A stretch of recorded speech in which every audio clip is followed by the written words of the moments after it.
Welcome to the new Afghanistan, where America's war on terror collides head-on with the war on drugs. You can't look for lily-white purity in Afghanistan. It doesn't exist by our standards.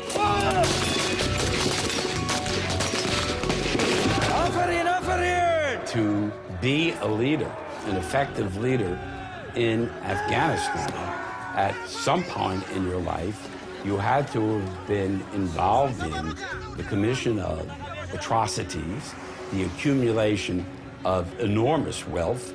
And that wealth comes from? In Afghanistan, either monopoly sets or opium. This is the story of two warlords I first met in 2002, when an American victory seemed near and the demoralised Taliban were surrendering in droves.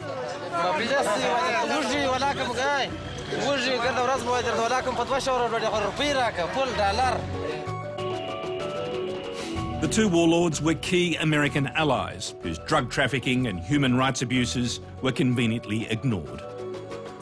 Their fate now serves as an apt metaphor for the erratic conduct of Washington's secret war in Afghanistan. Warlord number one now faces life in an American prison, while his former partner, warlord number two, has become Washington's favourite, fated by none other than Barack Obama. I was surprised because he does have a questionable past, but I can't imagine that the president wasn't briefed on who he was meeting with.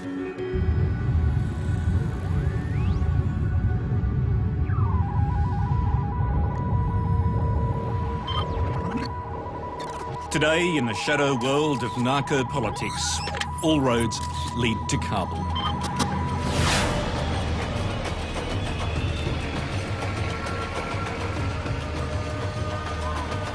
Asking questions about drug trafficking in a war zone, it's easy to make enemies, and not just with the Taliban. So we're protected by a private security team. Okay. Trust is in short supply. Suicide attackers often dress as police.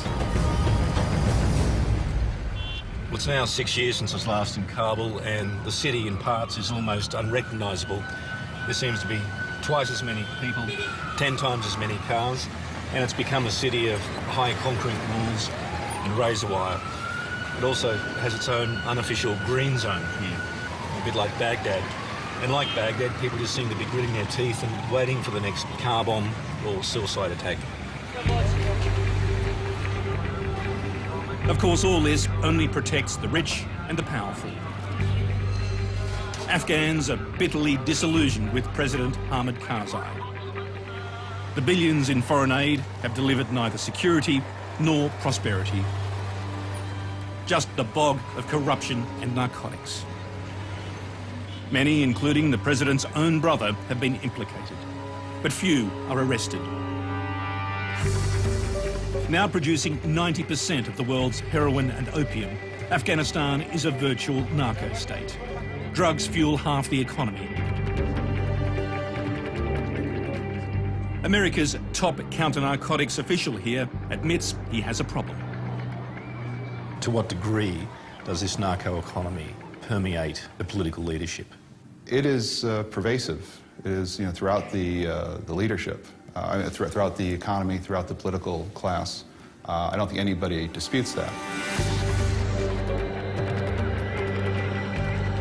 New mansions, dubbed poppy palaces, have been built upon the opium profits. Hello, how are you? And we're on our way to one such pile to meet an old acquaintance from 2002. Governor, good to see you again. He's since moved on to become America's favourite warlord.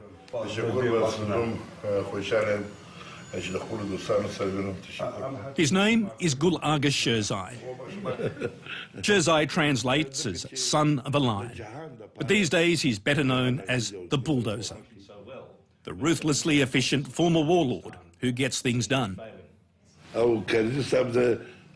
بلدوزر که ملازمه بلدوزر دی. And Mr. Karzai also called me as a bulldozer. This was a symbol of work, of hard working.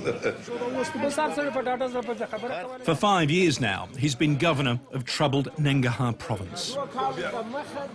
Bordering Pakistan, it was a Taliban and opium-growing stronghold. But the bulldozer has wiped out poppy cultivation and taken on the insurgents, becoming a national hero in the process. نو په دغه زموږ دستاوردونه چې زه د کال شخصیت ولم غوره شخصیت ولم افغانانو ما ته رایې راکړې رئیس جمهور و ما ته د غازي محمد اکبر خان مډال راکړي. Today he hosts lunch for his tribal brethren, ethnic Pashtun leaders from the Kandahar region, the heart of the Taliban insurgency. Sherzai was going to challenge Hamid Karzai for the presidency in elections this August. But he withdrew after striking a deal that almost guarantees Karzai's re-election and repositions Sherzai as the top power broker. He says the key to his success is to hunt down the foreigners of Al-Qaeda while offering an amnesty for tribal Taliban fighters. او د صلح پر رابطه مې د قومونو علماء کرامو چې تقریبا زه 12,000 طالبان او ملایان په ننګرهار کې لرم بیخي ډېرې مدرسې لرو ما د قوم د ملایانو او د قومي سپین ږیرو په مشوره مو ډېر طالبان راوستله. 2 police cars in the front. That night, he puts his peace process to the test. Sherzai's suddenly decided to return to his provincial capital of Jalalabad, and we're going with him. It's a 140-kilometre dash at night along a route routinely attacked by the Taliban. But there's political point scoring behind this apparent recklessness. While President Karzai remains hunkered down in his palace, the bulldozer is seen to be out and about, daring his enemies to take a shot at him, which they often do. This is Charlie 1, you're right behind us, yeah? Make sure you inform me of any cars that come up close on your rear, understand? Okay. This display of bravado is carefully calculated. The journey, decided with just an hour's notice, runs at breakneck speed under the cover of darkness. In Afghanistan, an uneventful trip is a good trip. And there's a huge sense of relief as we swing into the grounds of the bulldozer's palace. Greeted by his youngest sons, Sherzai segues from warrior to family man, with 17 children from 3 wives. It's all part of the Bulldozer Roadshow. بلدوزر باشه هیچ گپ نیست. No problem. Taliban is in danger.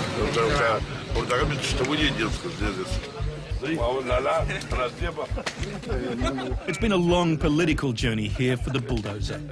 He first made his name as a Mujahideen commander in the war against the Soviets. In the early 1990s, after the Russians went home, he was appointed governor of the southern region of Kandahar. That's it. Okay. It's safe here. Yes. His was a brutal reign of violence that has now been conveniently forgotten. So you're still very much a fighter, a mujahideen? No,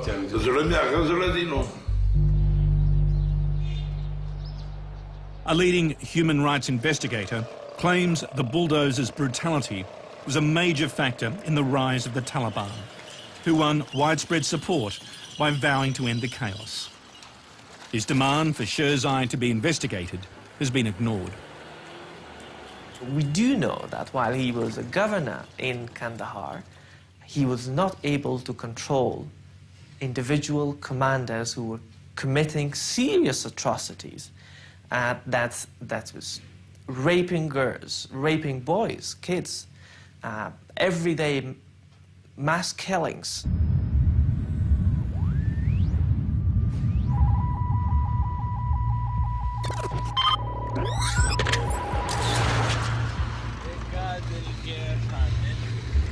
We first met Sherzai back in 2002. Backed by US Special Forces, he'd just returned to Kandahar, ousted the Taliban, and installed himself as governor for a second time. As we revealed, The bulldozer was part of a controversial deal involving the other warlord in our story, Haji Bashir Nurzai. Nurzai was Afghanistan's most powerful drug lord and leader of a 1 million-strong tribe allied to the Taliban. Nurzai cut a deal with the Americans, agreeing to help track down fugitive Taliban and al-Qaeda leaders. In return, the US turned a blind eye to his narcotics operation. For the US, the priority was catching terrorists. Drugs came a very poor second. The two warlords were happy to help.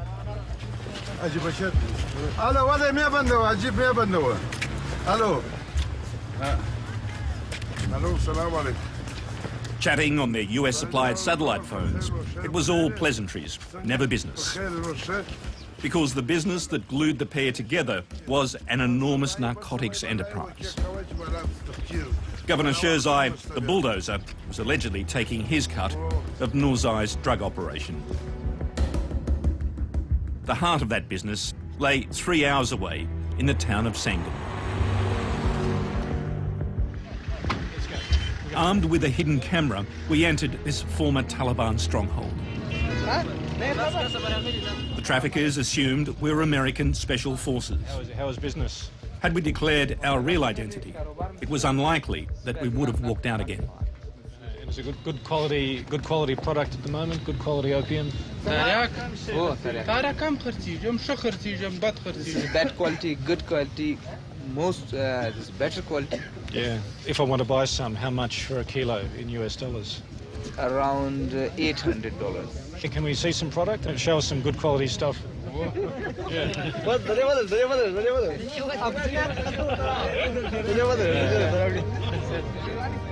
It's no coincidence that since we filmed here, the struggle to control this town in the heart of Taliban opium country has led to some of the heaviest fighting of the war. These are all opium shops too? The United Nations estimates that $500 million a year in drug profits flow to the insurgents. You said, would you want to taste it? Not for me.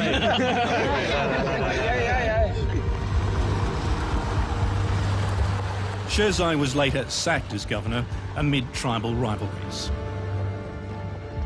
Western and Afghan intelligence officials accused him of amassing a $300 million fortune from the drug trade. But President Karzai refused to investigate. The bulldozer was parachuted in here to run Nangarhar. The main allegation is that you got wealthy during your time as governor of Kandahar, taking a percentage of the opium profits from the area. How do you respond to that allegation?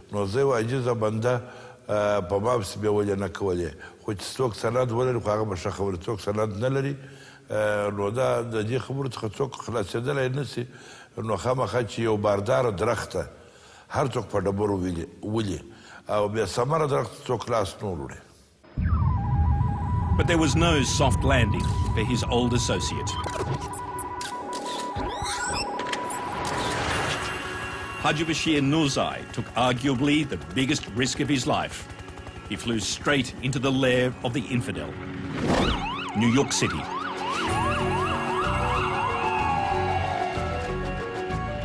He was one of the world's most wanted narcotics traffickers. But somehow he'd swallowed assurances that he wouldn't be touched for the right information. Still, it must have been a stomach-churning ride to a meeting with intelligence officers at this Manhattan hotel. He has, for at least the last 20 years, been dedicated in varying degrees to working for and with the United States in Afghanistan, working, as he understood it, with CIA funds and sometimes with CIA individuals. In a room with a view of Ground Zero, where the Twin Towers once stood, Nurzai coughed up what he thought his hosts wanted: intelligence for their war on terror. But he'd been duped by an elaborate sting. His hosts, pictured with him here, were not the agents he thought they were, but contractors working for America's counter-narcotics agency, the Drug Enforcement Administration, or DEA. Nourzai was no longer an asset, but a target. He was charged with conspiracy to import $50 million worth of heroin.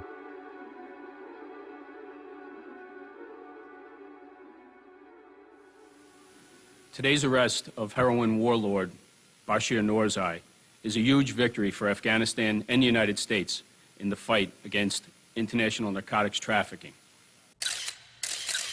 This veteran of Washington's covert wars had just been king hit by America's wildly spinning moral compass.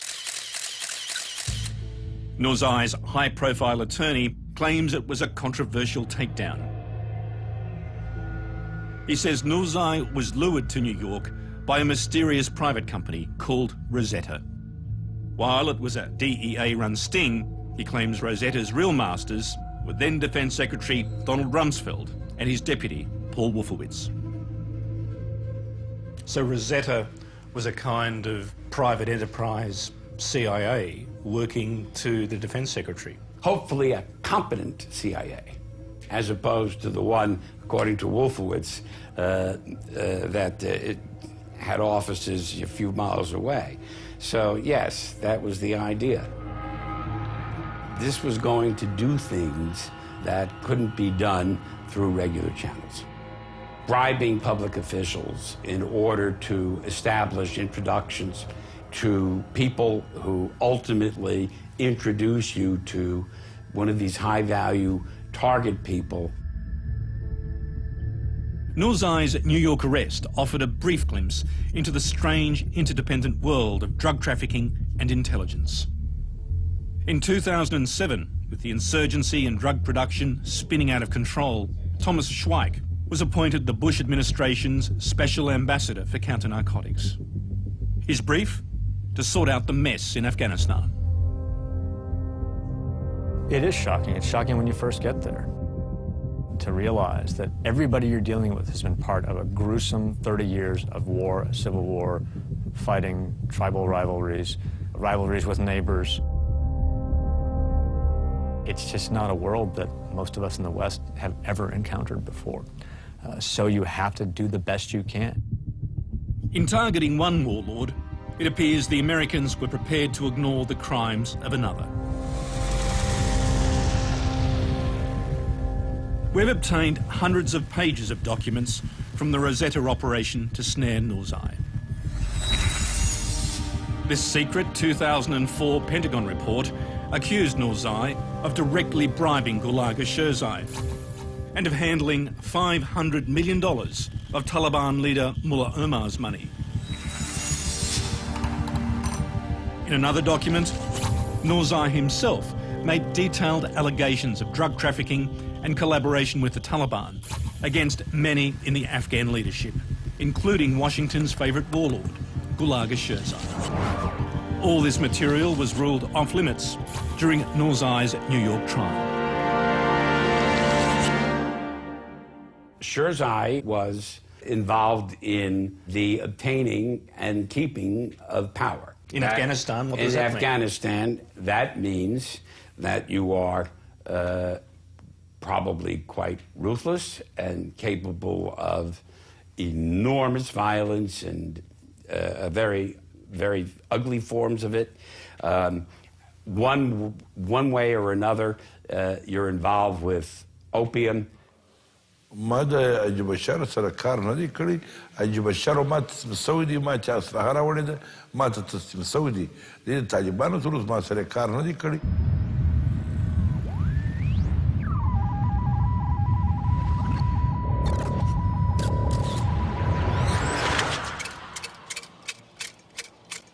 Sherzai's splendid Jalalabad palace is a heavily guarded island of tranquility.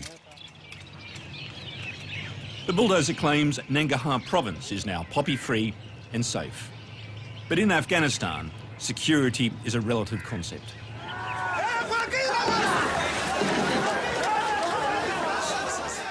Last year, two Australian journalists, Stephen DuPont and Paul Raphael, were here witnessing Sherzai's opium eradication team in action when they were wounded in a suicide attack that killed more than 20 Afghans. You can see the carnage behind me. I was very close to the actual bombing, and all I remember is an incredibly loud explosion.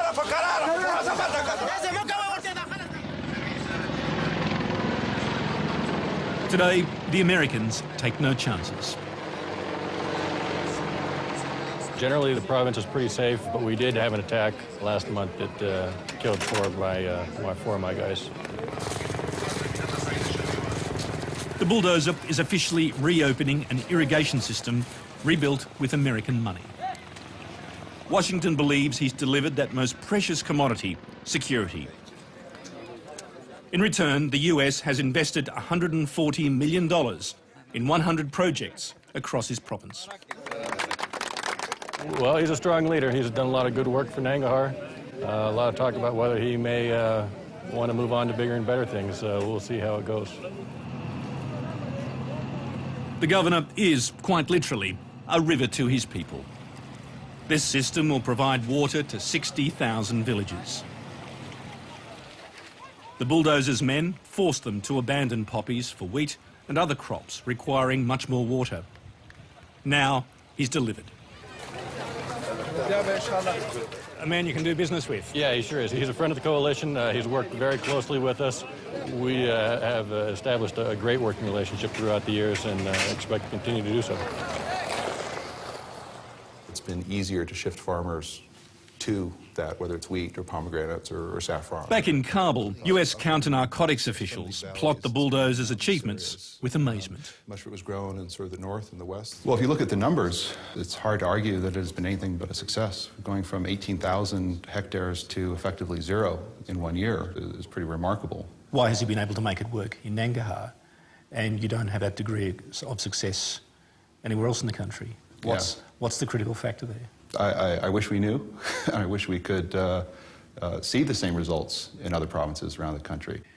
Gulaga Shirzai previously was governor of Kandahar during a period when the opium production down there basically spun out of control, and he wasn't just running Kandahar, he was running 4 provinces. Well, I prefer to look at the results of this year and what happens next year. There are plenty of fingers to be pointed at what was done in the past. I don't want to get into that. Gulaga Shirzai, what kind of man is he? Well, we hear a lot of things. I mean, he obviously, like many Afghan warlords, has a background that's kind of shaky. He's a man who craves attention, who wants to be perceived as a hero in Afghanistan. He's very politically ambitious, but he's also pretty brave. He's willing to make some tough decisions and crack down on people who are powerful in order to get that recognition. I think there's a perception among the West that he's somebody who can be rehabilitated, though, who can be brought around. Shirzai's rehabilitation received its biggest boost last August, when then Senator Barack Obama visited Afghanistan. Obama initially bypassed President Karzai, heading first for a briefing from the bulldozer.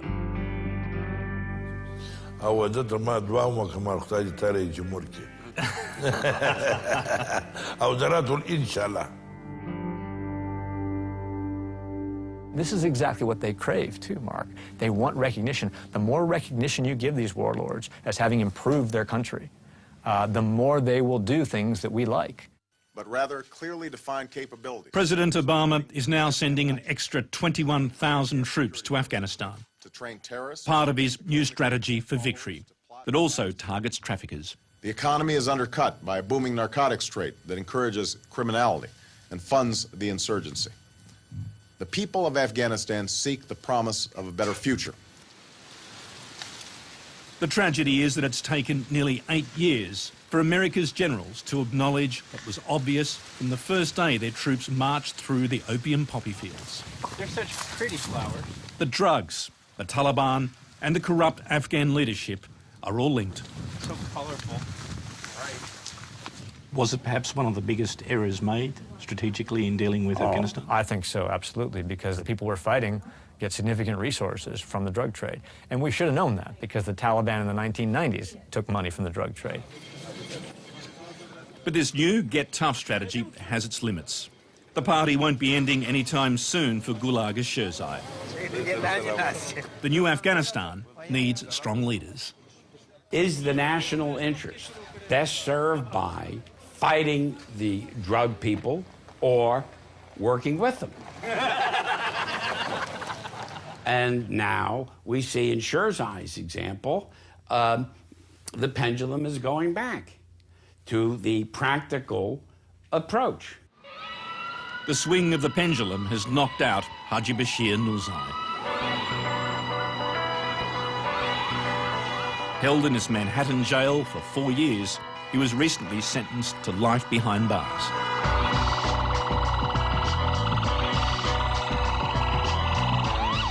We do have to make judgments there. And I think that if you look at the totality of the evidence, there was a much stronger case against Noorzai as somebody we really shouldn't be dealing with, who does need to serve some time in prison, versus Shirzai. Make us all aware of the brevity of life. Coalition soldiers have been farewelling the fallen since 2001. Nearly 1,200 have now died in Afghanistan, including 10 Australians. Our comrade, our friend. Haji Bashir Noorzai's imprisonment did nothing to diminish the opium trade nor the insurgency. Amen. And his lawyer ponders on what might have been. Whenever on television there is a story about our guys being killed, I ask myself, would their lives have been saved had Haji Bashar been free to pursue the joint effort he came here to establish?